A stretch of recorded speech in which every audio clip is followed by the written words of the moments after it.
Mr. President, I have the honor to introduce the pre-recorded statement by His Excellency, Mr. Volodymyr Zelenskyy, President of Ukraine.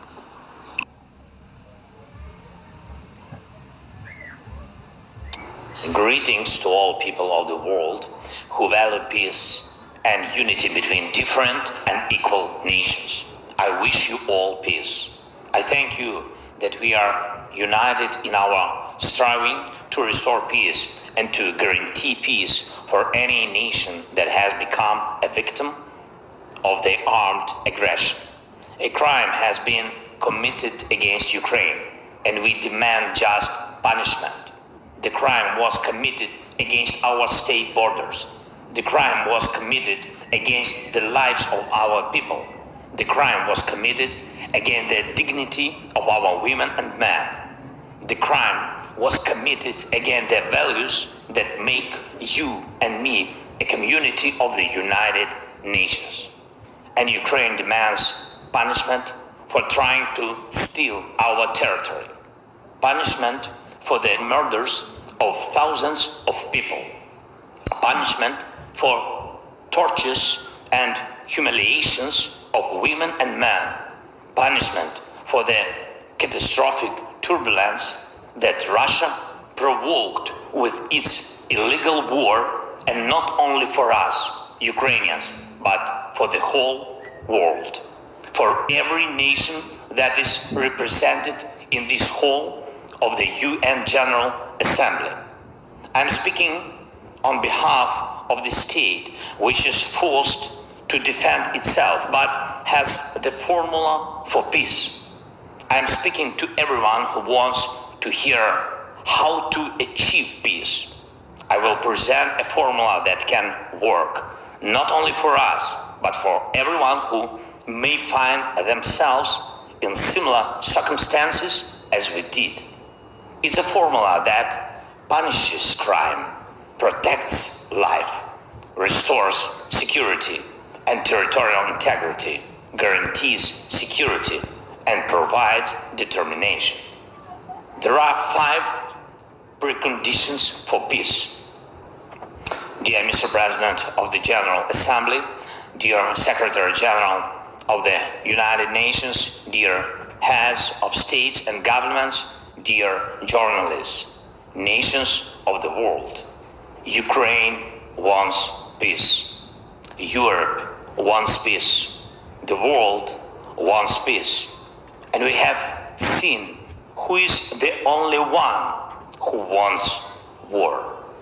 There is only one entity among all UN member states who would say now, if he could interrupt my speech, that he's happy with this war, with his war. But we will not let this entity prevail over us, even though it's the largest state in the world. Ukraine showed strength on the battlefield, using its right to self-defense in accordance with Article 51 of the UN Charter, and no one will reproach us now or in the future with weakness or inability to fight for ourselves, for our independence. We are achieving a result in this fight, and we see what the end of this war will be and what will be the guarantees of a stable peace.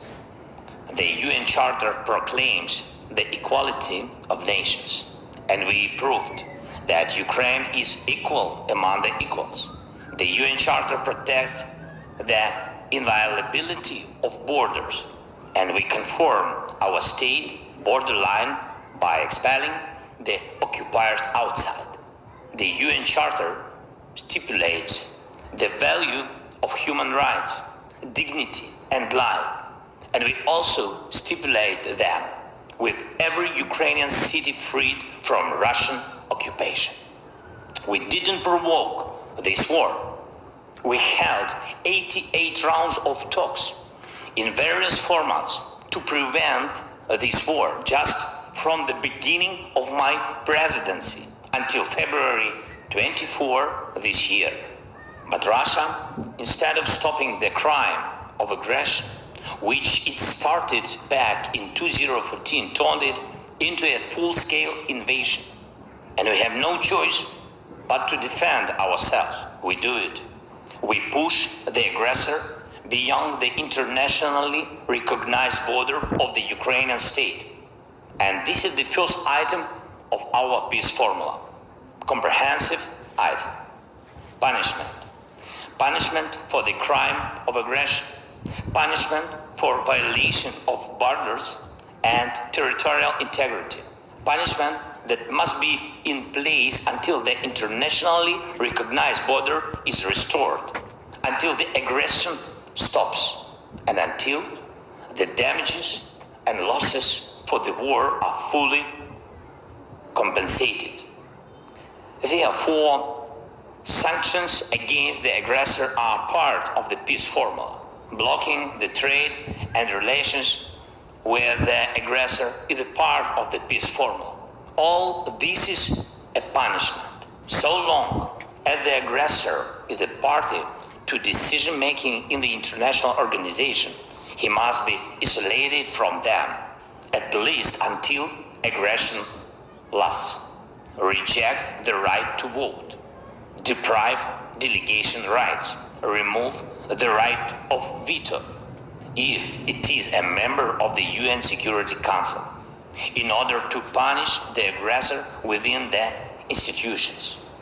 We shouldn't turn a blind eye to propagandists who justify aggression, but apply a full package of personal restrictions against them. That is a punishment for lying. Citizens of the aggressor state shouldn't be allowed to enjoy tourism or shopping in the territory of those who value peace, but should be encouraged through visa restrictions to fight against the aggression of their own state. Punish for abetting the evil.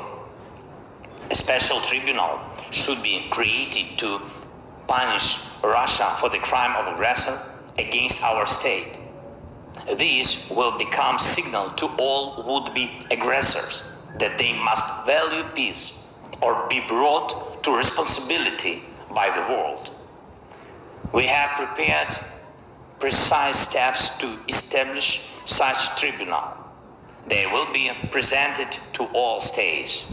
Ukraine will appeal to the UN General Assembly to support an international compensation mechanism. We count on your support. Russia should pay for this war with its assets. It's also a punishment. This is one of the most terrible punishments for Russian officials who value money above everything else. The second item of the peace formula is the protection of life, the most concrete item.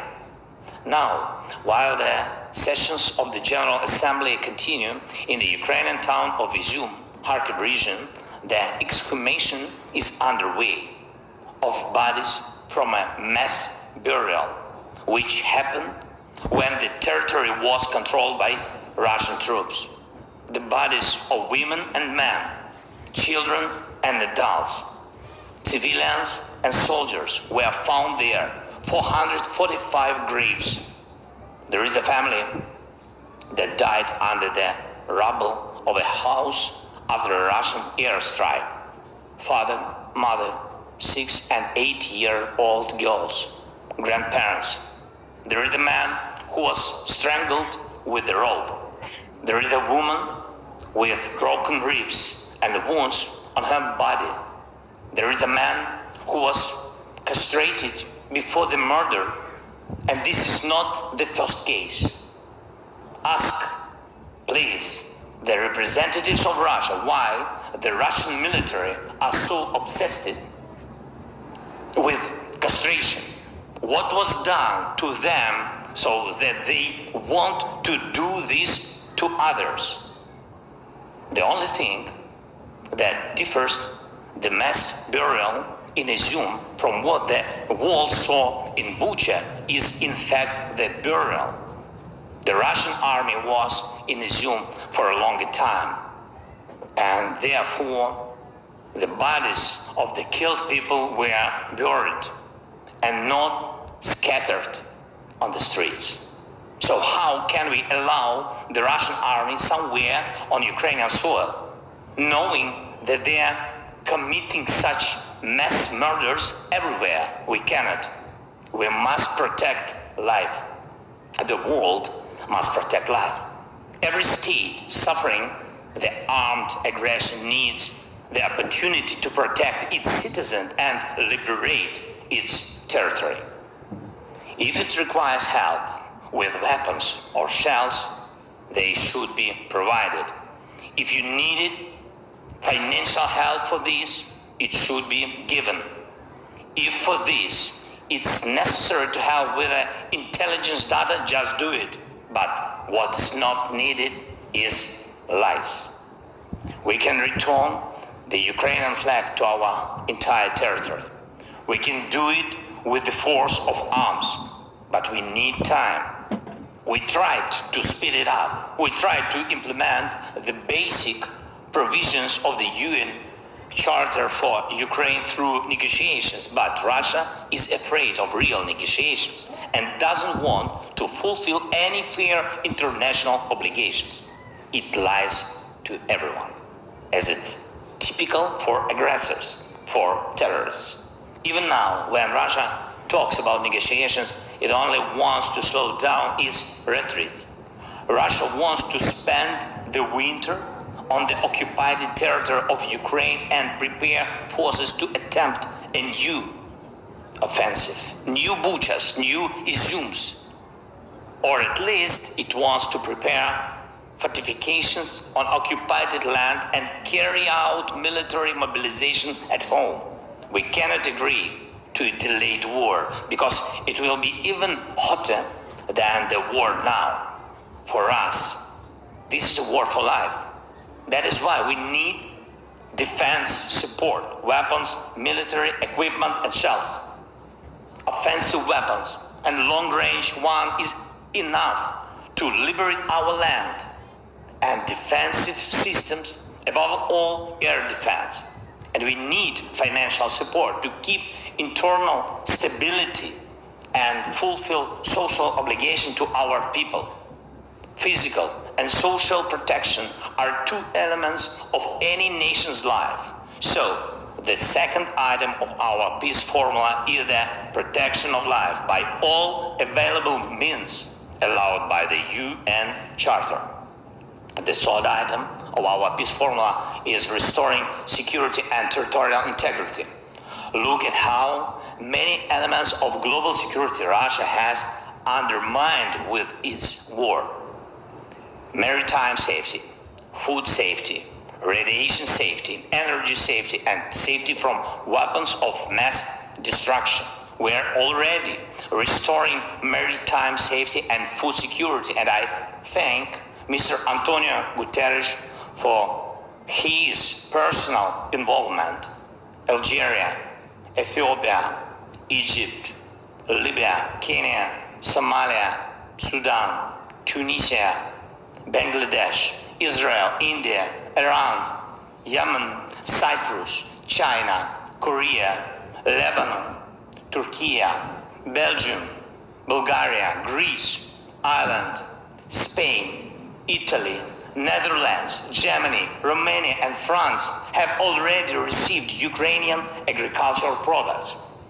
And we have to increase the supply by sea, both under market conditions and within the UN food program, for which Ukraine is always a reliable partner. And by the way, despite all the difficulties caused by the war, we decided to provide humanitarian aid to Ethiopia and Somalia. So we will send them an additional amount of our wheat. But it's more difficult with other security elements. On the eve of the General Assembly meeting, Russia fired missiles at the South Ukraine nuclear power plant. The explosion hit the station buildings. Windows were broken. Walls were damaged. The rockets exploded only 300 meters from the walls of the reactors. And this is after the IAEA's clear appeal to Russia to stop any hostile activity against any nuclear facilities of Ukraine, and in particular against the Zaporizhzhia nuclear power station, the largest one in Europe, which Russia has turned into a target. And that makes all of you a target. Russian radiation blackmailing is something that should concern each and every one of you, because none of you will find a vaccine against radiation sickness. The cost of living crisis continues in dozens of countries. It roots in the destabilization of the energy market. It's necessary to remove the main factor of global price turbulence, namely Russian energy blackmailing. It's necessary to cap the prices at which Russia exports its energy resources. It's necessary to make Russian oil and gas just ordinary goods again. Currently, oil and gas are Russia's energy weapons. And that is why it manipulates the markets so that electricity, gas, petrol, and diesel become the privilege of few instead of being a common goods available to all. Limiting prices is safeguarding the world. This is the way to restore energy and price security. But will the world go for it? Or will it be scared? Will it be scared of Russian threats? It's necessary to take only one strong step, after which everything will become clear. The time has come for this. This step will put everything in place. After the Russian missile terror, after the massacres, after Mariupol, after the burning of the Ukrainian prisoners in Olenivka by the Russian military, after blocking the ports, after the strikes of the Russian tanks and missiles on nuclear power plants, and after threats to use nuclear weapons, which have become the rule, not the exception for Russian propagandists. We must finally recognize Russia as the state of sponsor of terrorism at all levels, in all countries that confess the values of peace and protection of human life, legally, politically. If you don't have a legal mechanism, you can make a political decision in the parliaments. This is the foundation for restoring global security. If this strong step is taken, doubts will disappear whether to take other important steps. And what is very sensitive is the border, the territorial integrity. When one country tries to steal the territory of another state, it puts all of the world nation under attack. Global security cannot be restored without restoring the territorial integrity of the nation which suffered the armed aggression. So the third item of the Ukrainian peace formula is the restoration of security and territorial integrity. The fourth item is security guarantees. Every nation has the right to security guarantees, not only the largest nations, not only the most fortunate ones. We have proposals to upgrade the security architecture for Ukraine and for Europe and the world, which will not allow any more aggression against us. We are already presenting them to partners. Proposals for legally binding multilateral and bilateral treaties. These are the conditions for the guarantors to act and the timeline for their actions to bring results. Results on land, at sea, and in the air, in diplomacy and politics, in economy and finance, in providing weapons and intelligence. Each of you who will receive the text of our peace formula will also see the details of what we offer as security guarantees.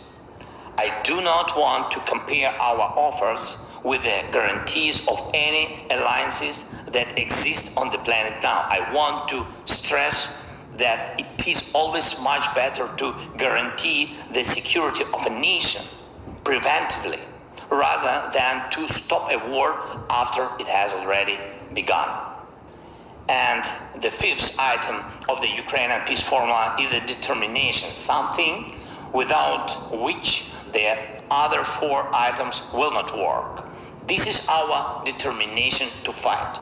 This is the determination of the partners to help us and also themselves. And this is the determination of the world to unite around the one who fights against armed aggression and to call to order the one who threatens all. So, all five items of our formula: punishment for aggression, protection of life, restoration of security and territorial integrity, security guarantees, and determination to defend oneself.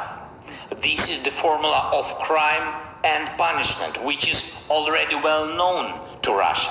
And this is the formula of justice and law, an order that Russia has yet to learn, as well as any potential aggressors. What is not in our formula? Neutrality. Those who speak of neutrality when human values and peace are under attack mean something else. They talk about indifference, everyone for themselves.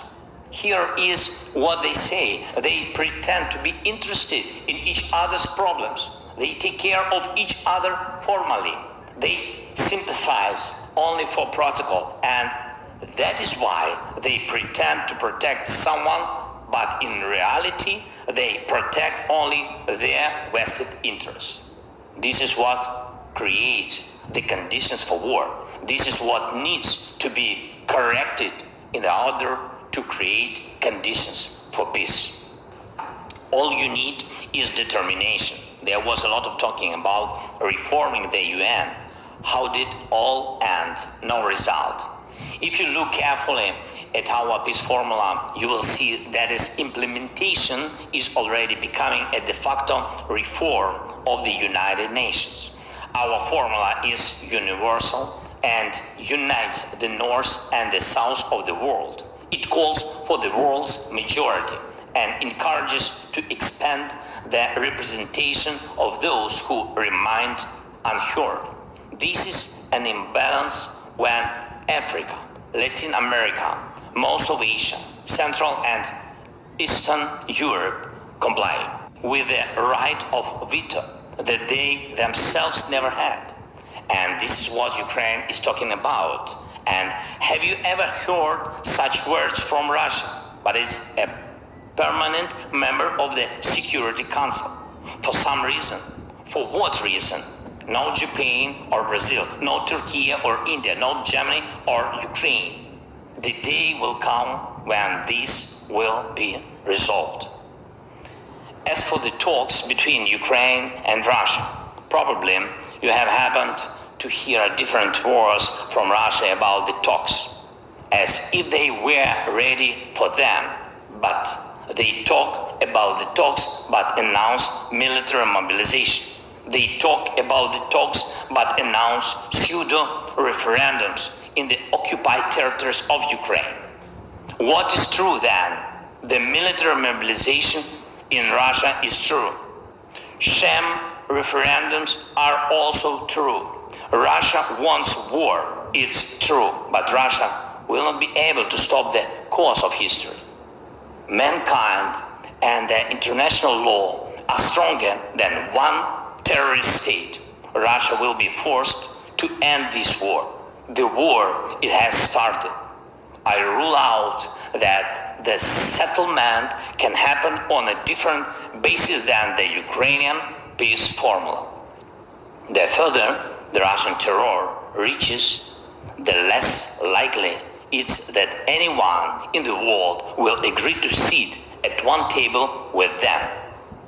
And if my words will be followed by new Russian missiles and acts of terrorism, it will only prove their weakness, Russia's weakness, its inability to prevail over us, its inability to prevail over the world.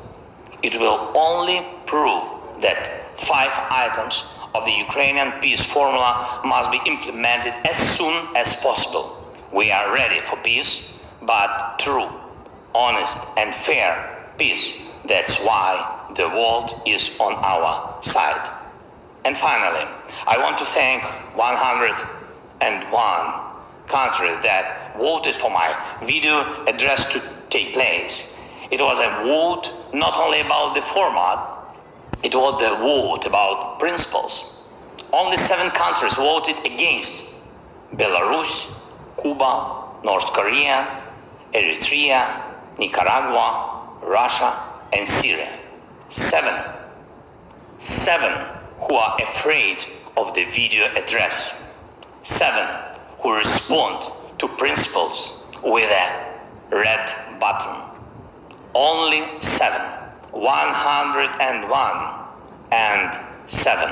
Friends, if this coalition is against our determination, then I congratulate you all, because this means that peace will prevail over any aggression and that there is no obstacle for us to implement the peace formula. I thank you for your attention. Once again, I wish you all peace. Slava Ukraini!